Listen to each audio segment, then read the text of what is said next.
quando nós pegamos um capítulo como este, aqui de João, capítulo 4 do seu Evangelho, nós encontramos aqui várias lições extraordinárias.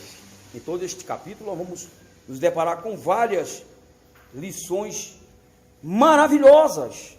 E no contexto dessas lições, nós vamos encontrar também 7 frases de Jesus Cristo, ou 7 palavras, das quais ele se utilizou para entrar naquele diálogo maravilhoso com a mulher samaritana.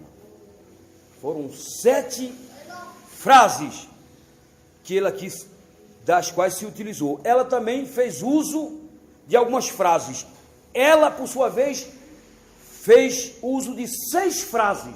Estão todas aqui, até o versículo 26. Obviamente, ela teria que fazer uso de 6 frases apenas, porque a última palavra é sempre a do Senhor. Amém? E nós vamos, aqui no decorrer da leitura que nós vamos estar fazendo, nós vamos estar refletindo a respeito dessas 7 frases e as 6 frases da mulher samaritana. E aquilo que Deus tem para nos passar em forma de lição para este momento. Amém, querido? Amém. Em primeiro lugar, nós lendo aqui, no versículo 1, onde é dito: e quando o Senhor veio a saber que os fariseus tinham ouvido que Jesus fazia e batizava mais discípulos do que João, ainda que Jesus mesmo não batizava, mas os seus discípulos, deixou a Judeia e foi outra vez para a Galileia. Tanto a Judeia se tratava de uma região muito grande, como a Galileia. O próprio Herodes foi chamado de rei da Judeia, Pôncio Pilatos também governador da Judeia. A Galileia, então, era uma região ainda maior, fazia parte de todo o norte da Palestina. Então Jesus saiu de uma região e foi para outra. Amém? Nós não podemos fazer diferente. Não importa o tamanho da cidade, o tamanho da capital, o tamanho do país, importa que nós nos coloquemos diante de Deus, né, como voz de Deus para anunciar a sua palavra, para ir às multidões, como a própria palavra lá no Atos dos Apóstolos vai nos orientar, dizendo: recebereis a virtude do Espírito que há de vir sobre vós, Atos 1:8, e ser-me-eis testemunhas, tanto em Jerusalém, como em toda a Judeia, Samaria e até aos confins da terra. Amém? Amém. Jesus, ele fazia desta forma. No seu tempo ele pregou onde foi possível, ele pregou não só, né, no território palestino, mas também foi, né, em regiões ali dos pagãos, dos gentios, e anunciou o reino de Deus. Amém, queridos? No versículo 4, diz o seguinte: e era-lhe necessário passar por Samaria. Foi, pois, uma cidade de Samaria chamada Sicar, junto à herdade de Jacó, tinha dado o seu filho José, e estava ali a fonte de Jacó. Jesus foi cansado, a caminho, assentou-se assim, junto da fonte. Era isso quase a hora sexta. Jesus, há quem diga que para chegar até essa região havia 3 acessos, mas Jesus escolheu exatamente um acesso que seria aquele mais difícil para chegar àquela região. Muitas vezes a gente quer a bênção, mas a gente procura, né, meios mais fáceis, né, mais confortáveis, né, meios, enfim. Eu me lembro aqui do Caleb, quando foi para ele receber a herança. A Bíblia diz que passado 45 anos, o Caleb recebeu a herança dele, só que ele pediu um monte, e era justamente no monte onde havia gigantes, onde havia resistências, mas ele pediu, foi um monte. É assim que nós temos que fazer. Alguém disse que por trás de cada luta, de cada problema, tem uma vitória disfarçada. Amém? Então nós temos que fazer como Jesus. Jesus não pegou a parte mais difícil para chegar na região que ele pretendia chegar. Em seguida nós vamos ver a primeira frase usada por Jesus Cristo, que é esta, quando ele se deparou com a mulher. o versículo 7. Veio uma mulher de Samaria tirar água. Disse-lhe Jesus: dai-me de beber. Primeira frase: dai-me de beber. Parece uma contradição, porque Deus pedindo alguma coisa a nós, Deus é autossuficiente. Mas acontece que Jesus Cristo, mesmo sendo Deus, ele trouxe consigo duas naturezas distintas: a divina e a natureza humana. Ou seja, ele era o verdadeiro Deus e o perfeito homem. Ele, como homem, ele estava sujeito a limitações. Ele sentiu sede, ele sentiu fome, ele dormiu, ele chorou, ele até morreu por nós, mas ressuscitou. Então Jesus, ele estava sujeito, inclusive, a um crescimento moral. A Bíblia diz, lá aos Hebreus, que Jesus, ele crescia na medida em que as situações sobrevinham a ele, circunstâncias, ele ia crescendo em obediência ao Pai. O mesmo nós temos que fazer. Nós, como homens, temos que estar abertos, né, ao crescimento moral, espiritual, de forma permanente. Como diria o próprio Paulo, em parte nós conhecemos. Por mais que nós achamos que conhecemos alguma coisa, o Paulo diz que nós conhecemos apenas em parte. E o profeta Oséias já nos exortava dizendo: conheçamos e prossigamos em conhecer ao Senhor. Amém? Então Jesus estava como um homem ali, e ele pede água para beber. Ele faz, portanto, essa declaração, a primeira, né? Dá-me de beber. Porque os seus discípulos tinham ido à cidade comprar comida. Disse-lhe, pois, a mulher samaritana: como sendo tu, judeu, me pedes de beber a mim, que sou a mulher samaritana? Porque os judeus não se comunicam com os samaritanos. A primeira frase da mulher samaritana: por que pedes a mim? Por que pedes a mim? De fato, ela tinha até certo ponto razão, porque pedia alguma coisa, né? Jesus como homem sim, mas como Deus, ele não precisa, ele é autossuficiente, não é verdade? Falou, como? Para que pedes a mim? Não é verdade? Nós aprendemos na palavra de Deus que, lá em João 3,16, Deus amou o mundo de tal maneira que deu o seu filho. O processo se dá dessa forma: primeiro Deus, ele dá o seu filho para mim. Depois que agora eu tenho um filho de Deus, eu sou dado por Deus a Jesus. Não é curioso? João 3,16, Deus dá o seu filho para mim como presente. Deus amou o mundo de tal maneira que deu o seu filho unigênito. Depois que ele dá o seu filho para cada um de nós, ele agora pega cada um de nós e entrega a Jesus. Por isso que está escrito: aquele que o Pai der a mim, mas o Pai vai dar dentro, levando em consideração esse procedimento. O Pai vai dar depois que você tem Jesus. Isso está no 3,16, depois você vai lá no 6, me parece que é o 37, onde vai falar que aquele que é dado por Deus, né, ele vai permanecer na presença do Pai. Mas primeiro você tem que receber Jesus, porque esse é o procedimento bíblico correto. Amém? Mas na continuação, o versículo de número 9, disse-lhe, pois a mulher samaritana, não, agora é o 10, né? Jesus respondeu e disse-lhe, essa é mais uma frase de Jesus: se tu conheceras o dom de Deus e quem é o que te diz, dá-me de beber, tu lhe pedirias e ele te daria água viva. Jesus quer dar água viva para cada um de nós. E no contexto do Evangelho nós vamos chegar a essa compreensão, que a água viva trata-se do Espírito Santo, amém? Está lá no capítulo 7, versículo 38, onde é dito que no último dia da festa dos tabernáculos, Jesus se colocou de pé e em voz alta disse: se alguém tem sede, vem a mim, beba. Quem crê em mim, segundo a Escritura, rios de água viva correrão no seu interior. E na continuação da frase é dito que Jesus estava se referindo ao Espírito Santo que haveria de ser dado, porque até então Jesus ainda não tivera sido glorificado. Amém? Então essa água fala do Espírito Santo. Jesus quer dar o seu Espírito Santo. Aliás, é o maior desejo dele, colocar dentro de cada um de nós o seu Espírito. Porque de acordo com Paulo, Romanos 8, versículo 9, na parte B, está escrito: aquele que não tem o Espírito de Cristo, o tal não é dele. Ou seja, não é salvo. E Jesus, ele quer salvar. Amém? Ele é o maior interessado em salvar você e a mim, porque para isto ele veio ao mundo como Salvador. Amém?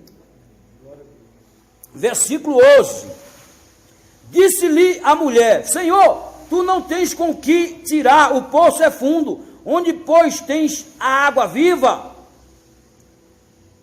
A mulher, ela ficou meio que sem entender, aonde ele vai buscar essa água viva? Não é? Às vezes as pessoas ficam olhando para Jesus e se deixam levar pela dúvida, acham que Jesus não é capaz, porque a água pressupõe vida. Ele é a própria vida, ele mesmo foi quem disse: as minhas ovelhas ouvirão a minha voz, eu as conheço, elas me seguem, e eu lhes dou a vida eterna. Existe um princípio em filosofia que diz que você só pode dar o que você tem. Por que Jesus está dando a vida eterna? Porque ele é a vida. Então tem gente que acha, não, Jesus é pequeno, fica limitando o poder de Deus, limitando, né? Existe até uma frase que diz, né?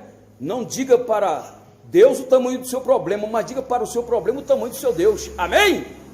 Porque o nosso Jesus, ele é grande. Para que você tenha uma ideia, ele é chamado de Pai da eternidade. Está lá em 6:9 de Isaías. O seu nome será maravilhoso conselheiro. São 4 títulos, não são 5. Tem gente que fica colocando 5, mas no original são 4.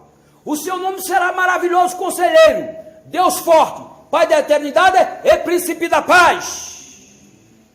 Será que é grande o nosso Jesus? Então, a mulher ficou: mas Senhor, o Senhor tem alguma... O Senhor realmente pode nos garantir essa água viva? Versículo 12, né? És tu maior do que o Jacó, o nosso pai, que nos deu o poço, bebendo ele próprio dele e os seus filhos, o seu gado. E o seu gado? Jesus respondeu e disse-lhe: qualquer que beber desta água tornará a ter sede, mas aquele que beber da água que eu lhe der nunca terá sede, porque a água que eu lhe der se fará nele uma fonte de água e jorrará para a vida eterna. Então Jesus aqui começa esta frase: eu te darei uma fonte de água da vida eterna. Jesus quer nos dar não apenas uma vida profissional bem-sucedida, uma saúde razoável, que eu creio que ninguém pode dizer eu estou 100% saudável, como diria o meu pai. O tempo vai passando, né? Meu pai não, meu avô, ele dizia: meu filho, a pior doença que existe é a velhice. O sujeito vai envelhecendo, passa a enxergar menos, passa a ouvir menos, e vai vindo uma série de coisas, não é verdade? Mas Jesus não é só aquele que nos proporciona esses benefícios no âmbito temporal. Ele quer sobretudo nos dar vida eterna. Ele diz: o ladrão não vem senão para roubar, matar e destruir. Eu vim, porém, para que tenham vida e a tenham em abundância. Vida eterna, vida plena e absoluta em Jesus Cristo. Amém? Muitos pegam o texto e aplicam no âmbito temporal. Fala: Jesus veio dar vida em abundância, e começa a decretar coisas dessa vida, né? Mas nós sabemos que o próprio Jesus responde. Ele diz que a vida de quem quer que seja não consiste na abundância do que possui. Então a vida abundante é o quê? A vida eterna. Amém, querido? Então, se você tem a vida eterna, você tem 1001 motivos para abrir a boca e glorificar o nome de Jesus.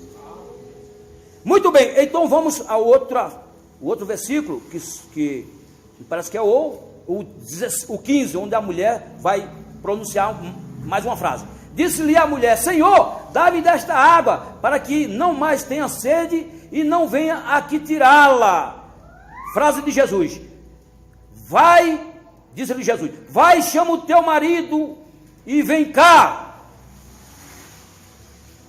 Jesus, ele quer salvar, não é apenas uma pessoa, gente. Jesus quer salvar a família, amém? O contrário dessa ideologia de gênero que quer arrebentar, e está arrebentando com muitas famílias aí. Não só no Brasil, mas no mundo todo. Existe um projeto, irmão, que tem buscado informação, sabe, a nível de mundo, um projeto sociopolítico para destruir o cristianismo e as famílias fundamentadas em valores tradicionais. Ou seja, querem destruir a cultura judaico-cristã. Mas Jesus, ele quer salvar não apenas uma pessoa, ele quer salvar a família. Salvando a família, ele quer salvar a comunidade, quer salvar a cidade, quer salvar o país e o mundo todo. Deus amou o mundo de tal maneira que deu o seu Filho unigênito, para que todo que nele crê não pereça, mas tenha vida eterna. Esta é a proposta divina. Por quê? Porque Deus não sente prazer na morte do ímpio. E diz também que se o homem temer a Deus, fazer a sua vontade, seja lá onde for, lhe é agradável. Está escrito aqui em Atos 10, 34. Assim está escrito. E abrindo Pedro a boca, disse: reconheço por verdade que Deus não faz acepção de pessoas. Versículo 35. Mas que lhe é agradável aquele que em qualquer nação o teme e faz o que é justo. Em qualquer nação. Se você temer a Deus e fizer aquilo que é justo, você entra no projeto divino de salvação. É só temer a Deus. Por que o mundo está desse jeito? Porque não existe temor a Deus, que é o princípio da sabedoria. Temer a Deus não é medo, é respeito, é obediência, é submissão, é fazer de Deus o seu tudo, amém? É buscar o reino de Deus em primeiro lugar, amém, querido? Amém. Mas o mundo tem ignorado, não é verdade? Mas vamos dar sequência. Estamos no 17, é isso? A mulher respondeu e disse: não tenho marido. Disse-lhe Jesus: disseste bem, não tenho marido. Vem a frase de Jesus agora.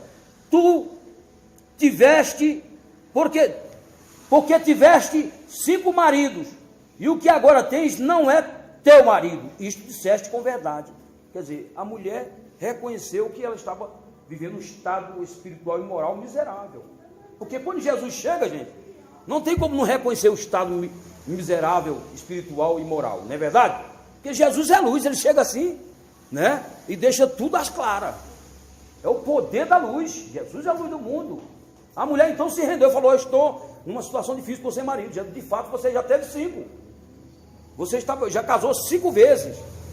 E o marido com quem você está agora não é nem teu marido. Você está só unida a ele num relacionamento ilegal, e você precisa ajustar a tua vida. Está entendendo? Porque Jesus prisma pelo legal, pelo correto. Quer dizer, a mulher tinha que ajustar o seu relacionamento perante a sociedade. Porque dai a César o que é de César e a Deus o que é de Deus. É um princípio, gente. Amém? Então há quem diga que ela já havia casado 7 vezes, ou melhor, 5 vezes. Possivelmente os maridos vieram morrendo, como aquele caso em que alguém chegou para Jesus e falou: Jesus, certa mulher teve X maridos e morreram de um por um. Lá na eternidade, de quem vai ser essa mulher? Né, diante de tantos maridos, Jesus falou: vocês não entendem as escrituras, porque no céu não se casam nem se dão em casamento, serão como os anjos. Amém? Então, querido, nós temos que colocar a vida em ordem. Lembra lá do profeta Ezequias, profeta não, o rei Ezequias, né? Ele se encontrou enfermo, né? Ele se viu enfermo, e o profeta Isaías chegou lá e falou: coloca a tua casa em ordem, que você vai morrer. Aí ele entrou em desespero, o profeta deu o recado, foi embora, e o rei virou para outra banda da cama lá, né? No seu colchão. E aí começou a chorar e pedir a Deus: Deus, lembra de mim e tal, etc. Aí Deus começou lá com o profeta que já estava indo embora, falou: vai lá e diz para ele que eu resolvi dar mais 15 anos de vida para ele. Amém? Mas tem que colocar a casa em ordem, amém, gente? Amém. Nós temos que estar com a vida ordenada, em dia, diante do Senhor. A Bíblia diz que o santo tem que persistir na santificação. O justo tem que insistir na prática da justiça. E deixa aqueles que estão na lama continuar na lama, na podridão. E nós vamos estar orando por eles. Quem sabe mais tarde, um deles lá fora vão se converter a Jesus e Jesus vai salvar. Amém, gente? Então nós vamos dar sequência. E vamos para o versículo 19. Disse-lhe a mulher: Senhor, vejo que és profeta. Nossos pais adoraram neste monte, vós dizeis que é em Jerusalém, o lugar onde se deve adorar, etc. Então, nós sabemos que quando o reino do Salomão se dividiu, quando acabou o reino do Salomão, né, o reinado, o Israel se dividiu em reino do norte e reino do sul, né? O período monárquico se deu Esaú, como é que é? Saul, Davi e Salomão. 40 anos Saul, 40 anos Davi, 40 anos Salomão. Depois de Salomão se dividiu: reino do norte, reino do sul. Reino do norte, capital Samaria. Reino do sul, capital Jerusalém. Reino do Sul, Roboão. Reino do Norte, Jeroboão. Roboão, filho de Salomão. Então, os reinos se dividiram.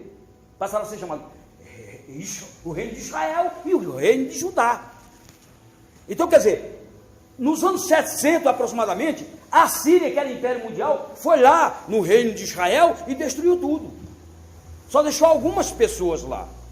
Algumas pessoas. Passado alguns anos, o reino do sul também foi invadido por Nabucodonosor. E ficaram lá 70 anos cativos. Quando eles retornaram, os judeus retornaram lá para a terra prometida, toda destruída, sob o governo do Neemias e tal, para restaurar tudo, né? Os samaritanos queriam se unir com os judeus, que eram aqueles que restaram dos israelitas. Os irmãos estão entendendo? Amém. Só que os judeus não quiseram. Por quê? Porque quando o rei do império assírio, ele invadiu Israel, ele levou a maioria e deixou alguns, e pegou parte do seu povo e levou para lá para corromper todo mundo. Ele criou tipo uma nação corrupta. Por isso que os samaritanos passaram a ser chamados de um povo imundo, impuro, tido como cachorro. Não é isso que está no contexto da Bíblia?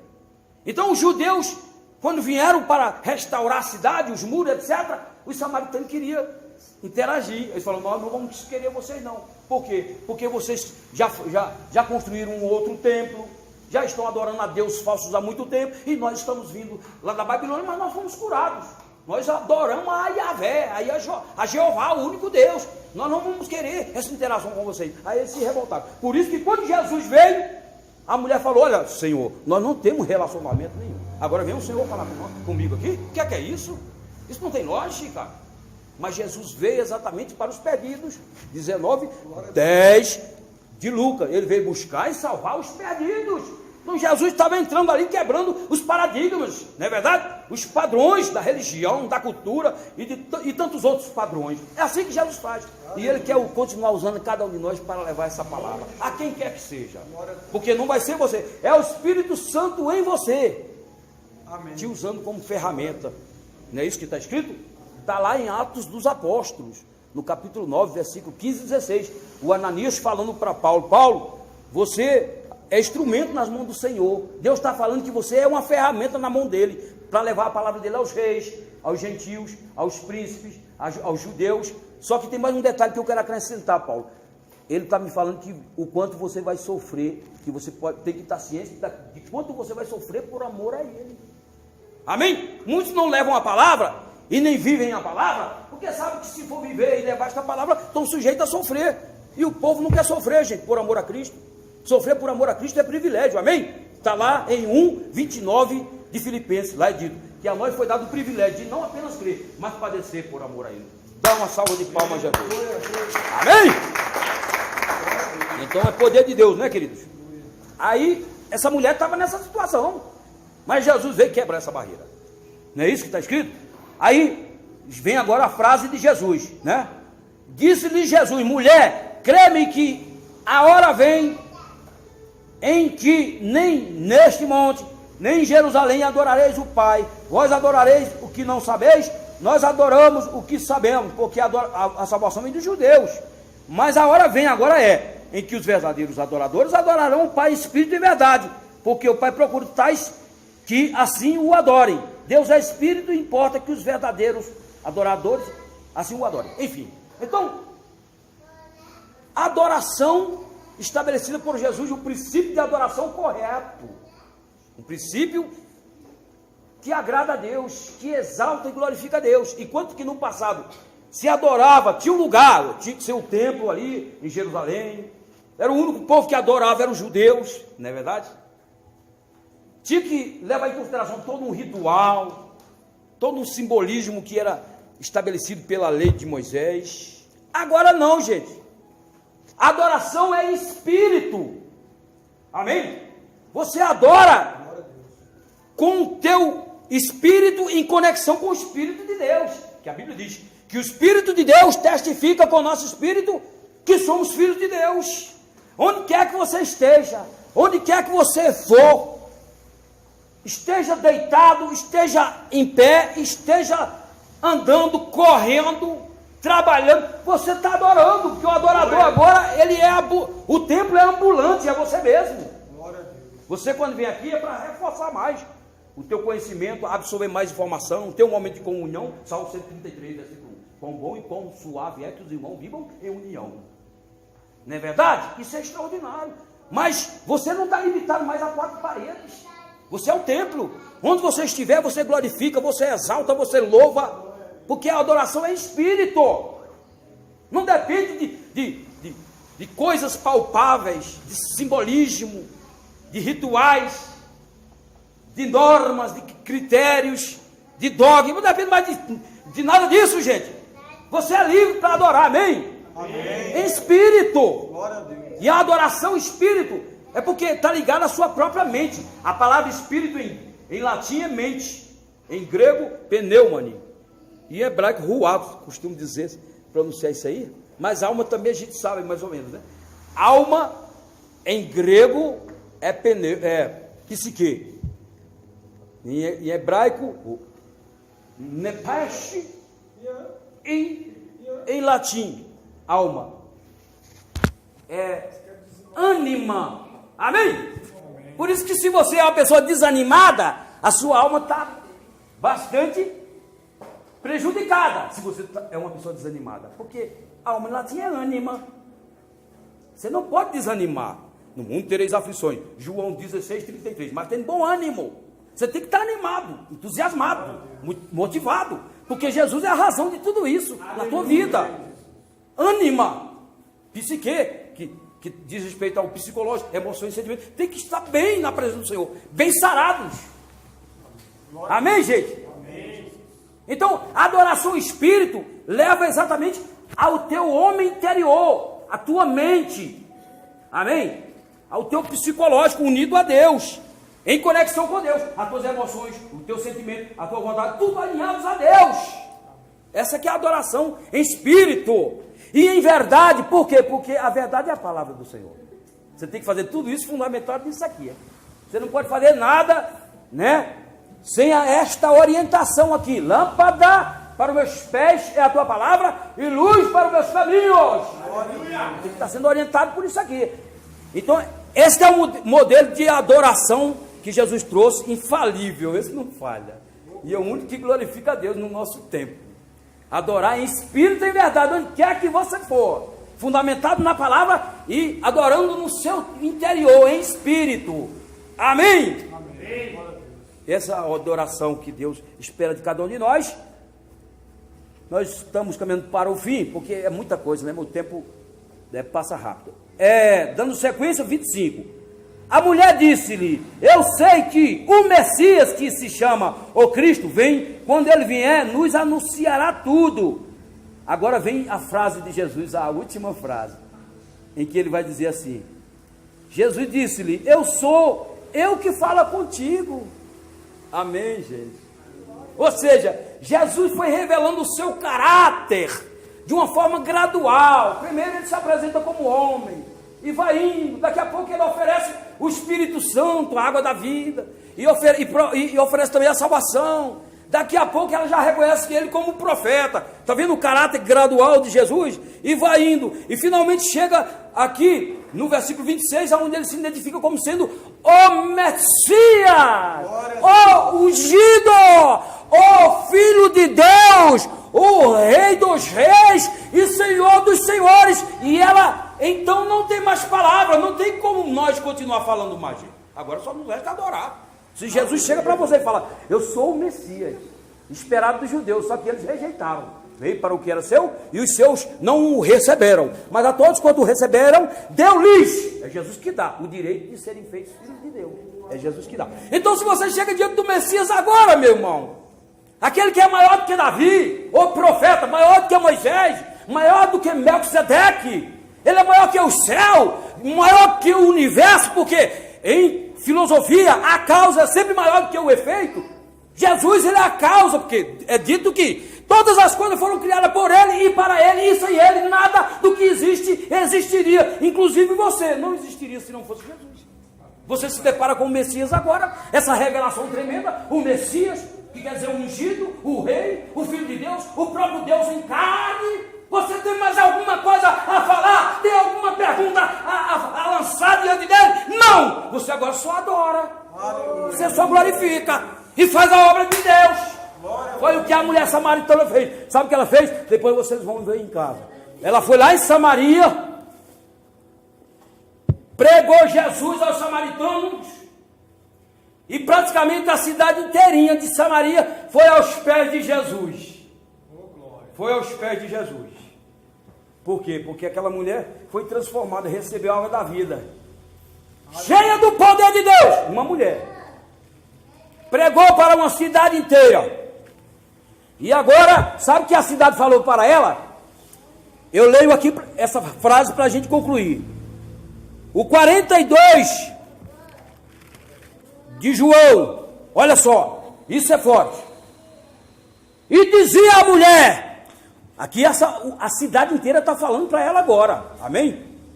E dizia a mulher, já não é pelo que disseste que nós cremos, porque nós mesmos o temos ouvido e sabemos que este é verdadeiramente o Cristo, o Salvador do mundo. Dá uma salva de palmas, Jesus de Nazaré. Amém? Quando nós pegamos um capítulo como este, aqui de João, capítulo 4 do seu Evangelho, nós encontramos aqui várias lições extraordinárias.